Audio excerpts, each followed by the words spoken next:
राधे राधे। जय श्री कृष्णा। रेणु पाठक चैनल में आपका स्वागत है। आज आप सुनेंगे पौष मास की कथा, अध्याय 23। श्री गुरुवे नमः। श्री हरि नमः। बोलिए भक्तों, जय श्री राम, जय श्री कृष्ण, जय माता लक्ष्मी, जय श्री विष्णु भगवान। आज के इस पावन अवसर पर हम सभी श्रद्धालु जन एकत्र होकर पौष मास के पवित्र महात्म्य की कथा अध्याय 23 का श्रवण करने जा रहे हैं। पौष मास भगवान श्री हरि विष्णु को अत्यंत प्रिय मास है।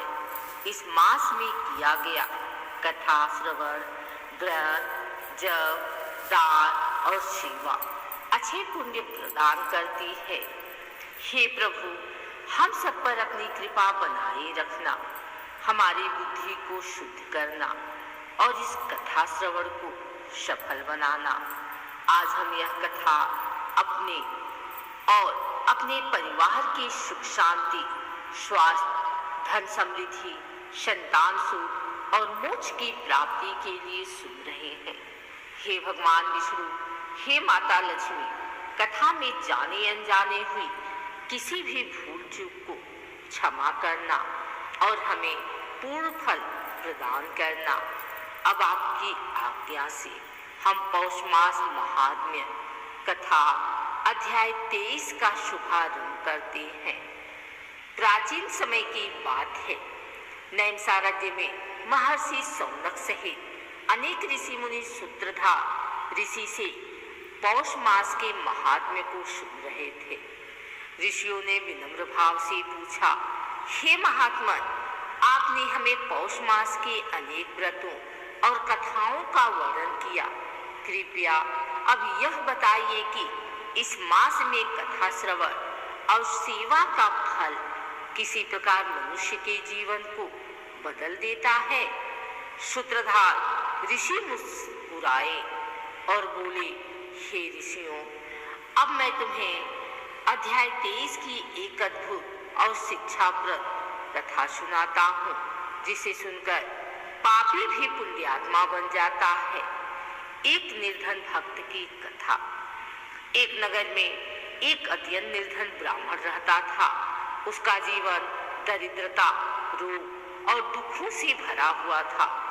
घर में न धन था, न अन्न की पर्याप्त व्यवस्था, न ही संतान सुख, परंतु उसके हृदय में भगवान विष्णु के प्रति अटूट भक्ति थी। वह प्रतिदिन भगवान का नाम लेता, परंतु परिस्थितियां उसका साथ नहीं देती। एक वर्ष पौष मास आया। शीत अत्यंत अधिक था, शरीर कांपता था, पर मन में भक्ति की अग्नि और अधिक प्रज्वलित हो गई। ब्राह्मण ने मन में निश्चय किया, मेरे पास धन नहीं, पर मेरे पास भक्ति है। मैं पौष मास में नियम पूर्वक कथा श्रवण करूंगा और जो भी संभव होगा सेवा अवश्य करूंगा। वह प्रतिदिन प्रातः स्नान कर भगवान विष्णु का स्मरण करता और शाम को कथा सुनने बैठ जाता। एक दिन पौष मास की कड़ाके की ठंड में उसने देखा कि एक वृद्ध साधु कांपते हुए नगर के बाहर बैठे हैं। ब्राह्मण के पास न कंबल था न धन, पर उसके पास अपना पुराना वस्त्र था। उसने बिना संकोच वह वस्त्र साधु को ओढ़ा दिया। साधु ने प्रसन्न होकर कहा, वत्स, तूने पौष मास में निस्वार्थ सेवा की है।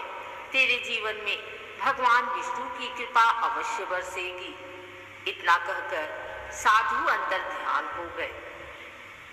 उसी रात्रि ब्राह्मण ने स्वप्न में देखा, भगवान विष्णु माता लक्ष्मी के साथ उसके सामने प्रकट हुए। भगवान ने कहा, वत्स, तूने पौष मास में कथा श्रवण, भक्ति और सेवा तीनों का पालन किया है। हम तुझसे अत्यंत प्रसन्न हैं। माता लक्ष्मी बोली, जहाँ भक्ति होती है वही दरिद्रता नहीं टिकती। सुबह होते ही ब्राह्मण के जीवन में अद्भुत परिवर्तन आने लगे। नगर के राजा ने उसे सम्मान पूर्वक अपने राज्य में धार्मिक कार्य सौंप दिए। घर में धन आया, रोग दूर हुए, संतान सुख प्राप्त हुआ और परिवार में सुख शांति का वास हो गया। ऋषि बोले, हे ऋषियों, यही है पौष मास महात्म्य अध्याय 23 का सार। इस मास में जो मनुष्य कथा श्रवण, भगवान का स्मरण और निस्वार्थ सेवा करता है, उसके जीवन से दरिद्रता, रोग और दुख स्वयं दूर हो जाते हैं। जो व्यक्ति इस कथा को पौष मास में श्रद्धा से सुनता या सुनाता है, उसे धन, संतान सुख, शांति और अंत में मोक्ष की प्राप्ति होती है। हे भगवान विष्णु, हम सब पर अपनी कृपा बनाए रखना। पौष मास महात्म्य कथा अध्याय 23 संपूर्ण।